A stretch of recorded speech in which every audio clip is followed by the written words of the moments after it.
मैं चंद्रभान पाल मुंबई में रहता हूँ और जी बस यही समाज परिवर्तन का काम करते हैं। संगठन है हमारा बीएसएस। जी जी हाँ, और गांव तो यूपी अंबेडकर नगर है। जी जी जी। तो हाँ, सर, पूछिए क्या। सर हम ये जानना चाहेंगे कि ओबीसी की जो जात आधारित जनगणना है, जो मुद्दा बार बार उठ के सामने आता है। तमाम दशक हो गए कि ओबीसी की जात आधारित जनगणना को लेकर तमाम मांगे चलती रहती हैं आए दिन। लेकिन सरकार जो है, चाहे केंद्र में कांग्रेस रही हो चाहे बीजेपी, ओबीसी की जात आधारित जनगणना को लेकर क्यों डरती है सरकार?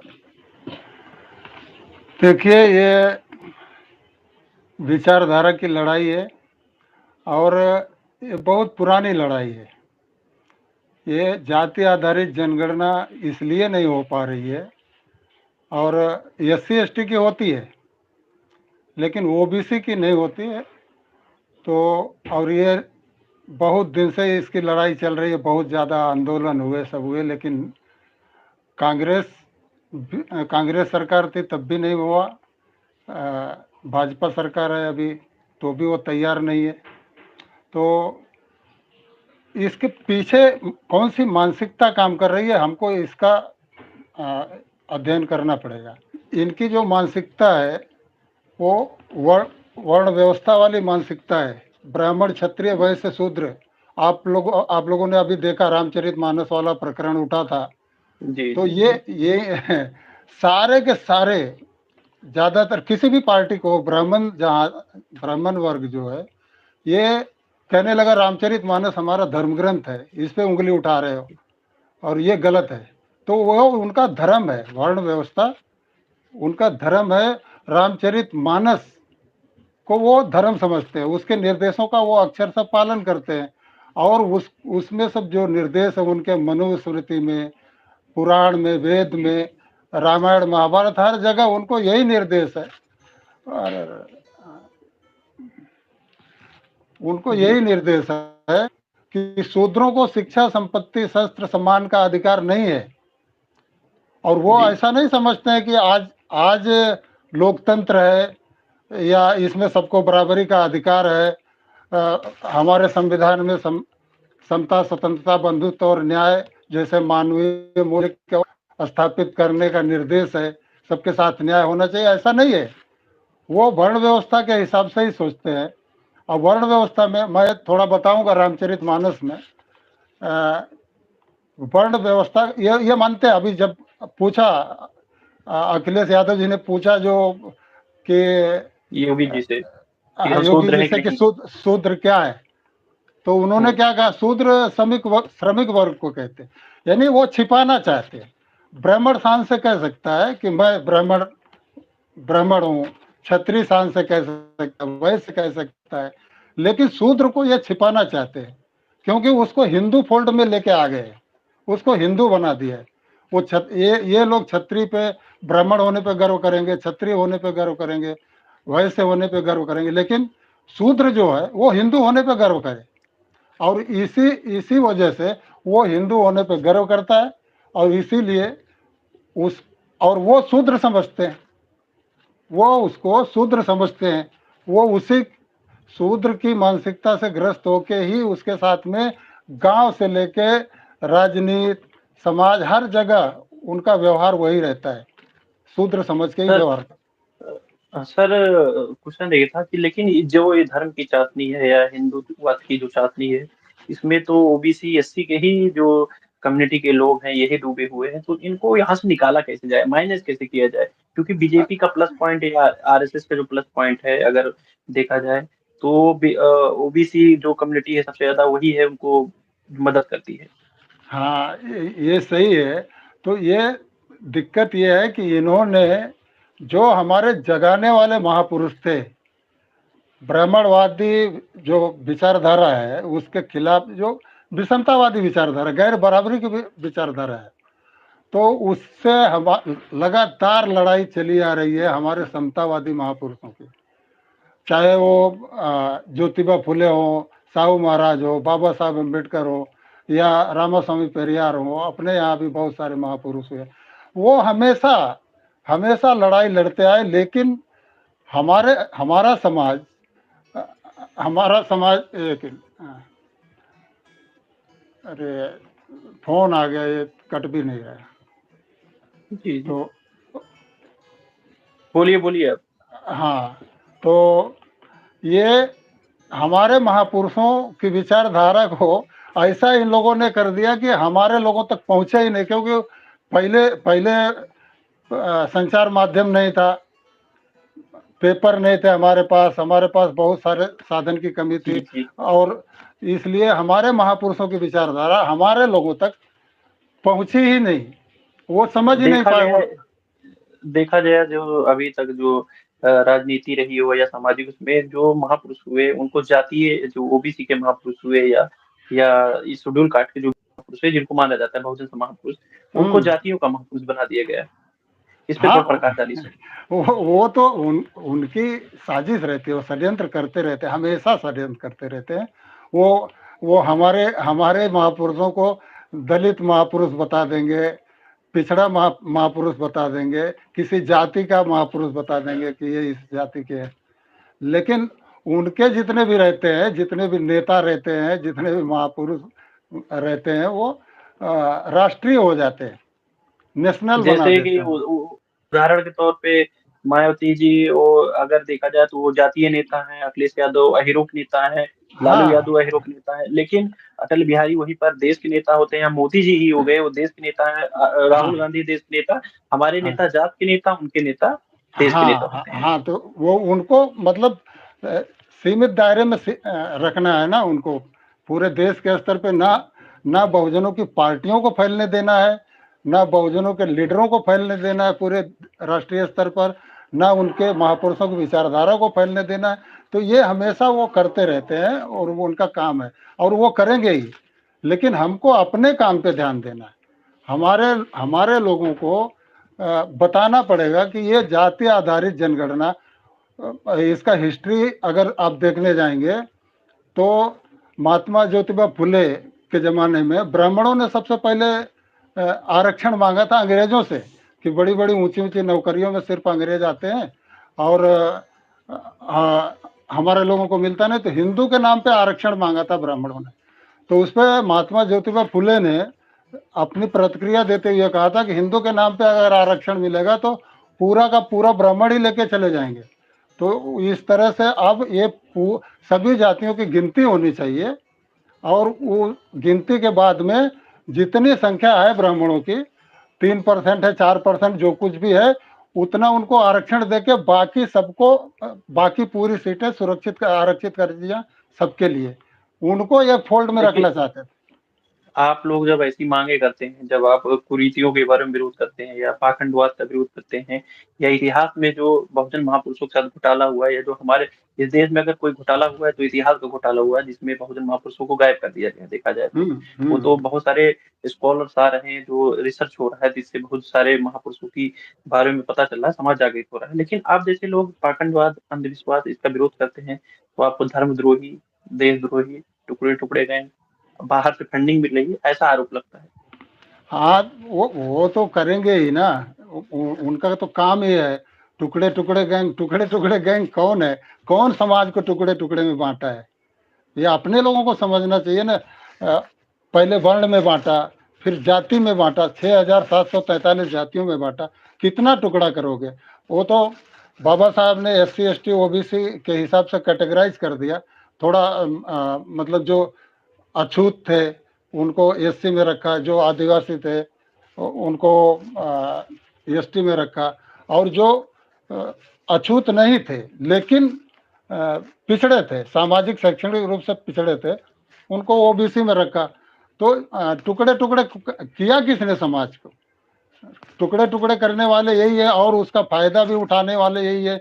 उसको हिंदू फोल्ड में लेके आने वाले यही है, और हिंदू फोल्ड में लाके सत्ता पाने वाले यही है। सत्ता पाके जाति आधारित जनगणना न कराने वाले यही है।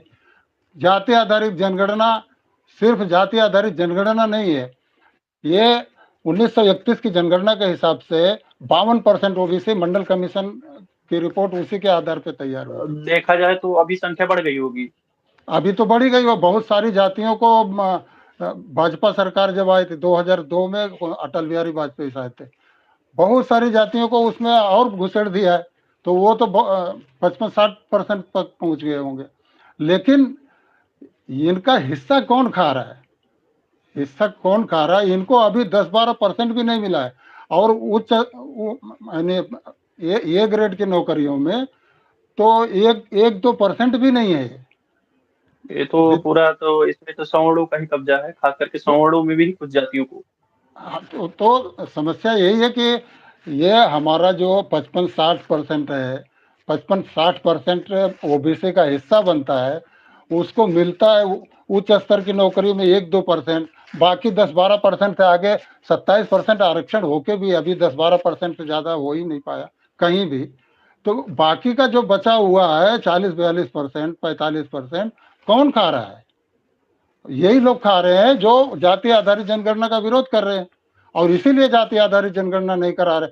भाजपा, कांग्रेस ने, आपको पता होगा 2010 में उनके गृह मंत्री प्रणब मुखर्जी थे, उन्होंने माना, एग्री किया कि 2011 की जनगणना जाति आधारित जनगणना होगी ओबीसी की।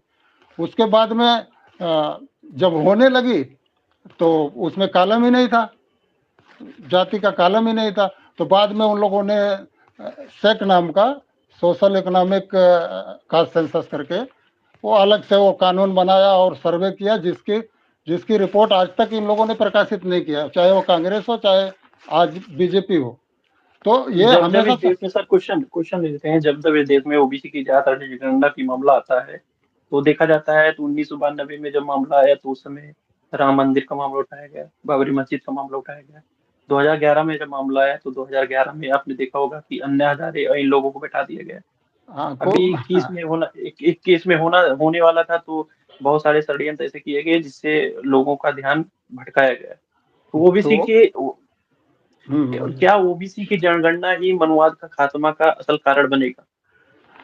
प्रश्न है। देखिए, ये इनको यही डर है, यही डर है कि अगर ये ओबीसी मजबूत हो गया, ओबीसी शिक्षा में, नौकरियों में, हर जगह आधे से ज्यादा हिस्सेदारी मिल गया, बजट में इनको बराबर आधे से ज्यादा हिस्सा मिल गया, मंत्रालय में, सचिवालय, या उच्चतम न्यायालय में, हाई कोर्टों में, अगर ये आधे से ज्यादा पहुंच गए तो ये फिर इनका वर्चस्व खत्म हो जाएगा।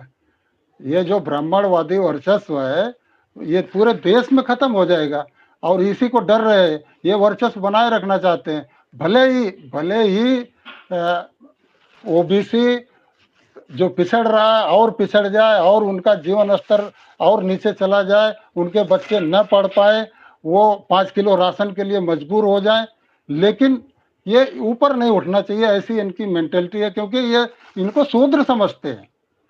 ओबीसी खुद को शूद्र नहीं समझता है वो, क्योंकि वो हिंदू वाले फोल्ड में है, उसको हिंदू बना दिया गया है, लेकिन ये शूद्र समझते हैं, और शूद्र समझने के कारण ही जाति आधारित जनगणना नहीं हुई है। आपको और थोड़ा हिस्ट्री में जाएंगे तो 1931 तक जाति के आधार पर जनगणना हुई। जवाहरलाल नेहरू पहली बार जब देश आजाद हुआ, प्रधानमंत्री बने, तो हिंदू हिंदू करके गिनने लगे, यानी हिंदू बनाया गया। ओबीसी को, एससी एसटी सबको हिंदू लिख के उनकी गिनती होने लगी। अभी ओबीसी की जाति आधारित गिनती करने की जरूरत थी, तो उसको हिंदू करके और हिंदू गिनते गिनते उनको हिंदू बनाते बनाते, और बाद में वो हिंदू बन ही गए। 2-1 पीढ़ी के बाद में तो भूल ही जाते हैं वो कि हम हिंदू नहीं है, बनाए गए हैं, सिर्फ राजनीतिक लाभ लेने के लिए बनाए गए हैं, और उसका लाभ मिला। और कांग्रेस की बहुत दिनों तक सत्ता थी, बाद में कांग्रेस हटी तो बीजेपी आई। अब बीजेपी थोड़ा कट्टर हिंदू वाली बात करती है, तो ये बाकी ओबीसी इधर घूम गया। जिस दिन ओबीसी जान गया, हर ओबीसी जान गया कि इनकी व्यवस्था में हम शूद्र हैं, इसीलिए हमको नौकरियों में नहीं मिल रहा हमारा हिस्सा, शिक्षा में नहीं मिल रहा, बजट में नहीं मिल रहा, कहीं भी हमारा हिस्सा जाति के नहीं, संख्या के अनुपात में नहीं मिल रहा है। उसका कारण यही है कि इनकी वर्ण व्यवस्था में हम शूद्र हैं, जी, और जी। कहा भी गया है, आपने सुना होगा, जे वर्णाधम तेली कुम्हारा, स्वपच किरात कोल कलवारा। रामचरितमानस की चौपाई बहुत फेमस हुई थी अभी बीच में। तो जी, जे वर्णाधम तेली कुम्हारा, खाली इतना दो ही ले लीजिए तो भी वो ओबीसी में आते हैं। और वर्णाधम, अधम, अधम वर्ण कौन सा है? शूद्र वर्ण है। तो अगर तेली कुम्हार कोल कलवार चंडाल सब अगर अधम वर्ण में है, शूद्र वर्ण में है, और ओबीसी में आते हैं, साफ साफ लिखा हुआ है, तो फिर ओबीसी हिंदू कैसे हो गया? वो तो शूद्र है। और ये वही समझ के इनकी जाति आधारित जनगणना नहीं करा रहे हैं। और ये आंदोलन तेज होना चाहिए। बहुत सारा आंदोलन हुआ, लेकिन इनके ये कहीं ना कहीं डाइवर्ट कर देते हैं। जी, वही हम विषय पे मैं कह रहा था कि जब जब इस देश में ओबीसी की जनगणना की बात आती है, तब इस देश में तमाम ऐसे मुद्दे ला दिए जाते हैं, जैसे रामचरितमानस का मुद्दा ला दिया गया है।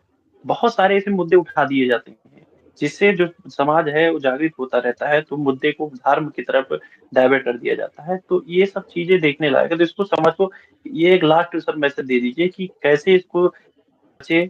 हमारा जो असल मुद्दा है देश में, अगर ओबीसी की जात आधारित जनगणना हो जाएगी, तो इस देश में जो सबको समान अधिकार मिल जाएगा।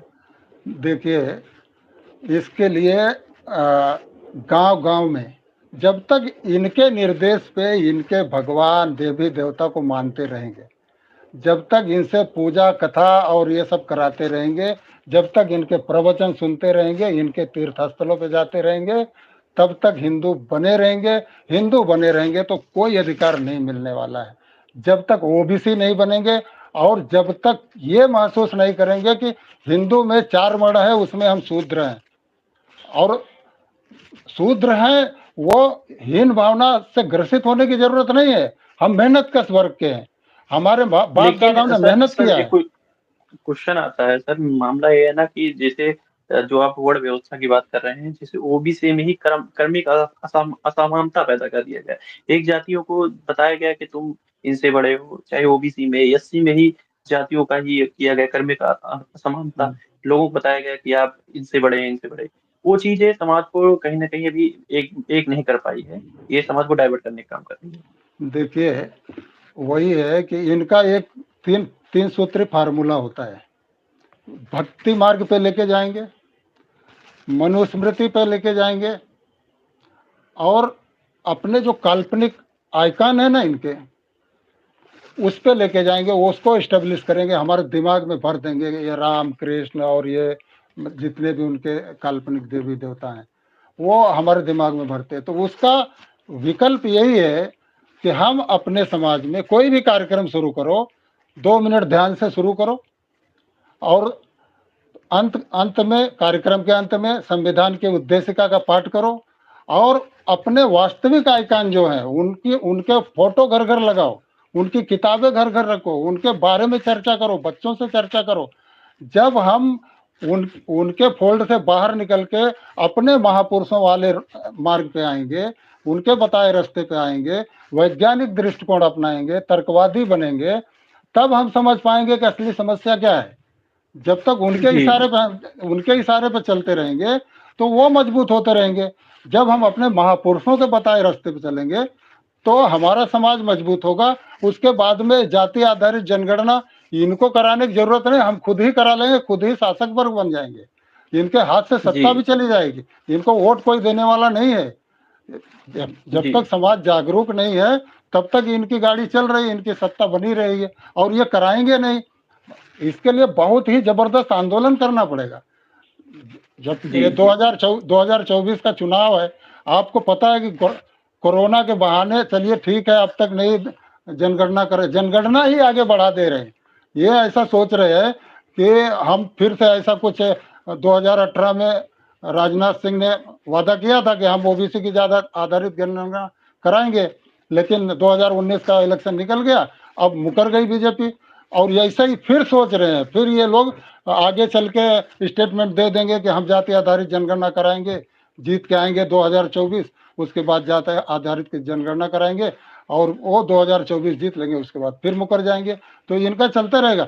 इनको पूरी तरह से ओबीसी को इनको छोड़ देना पड़ेगा।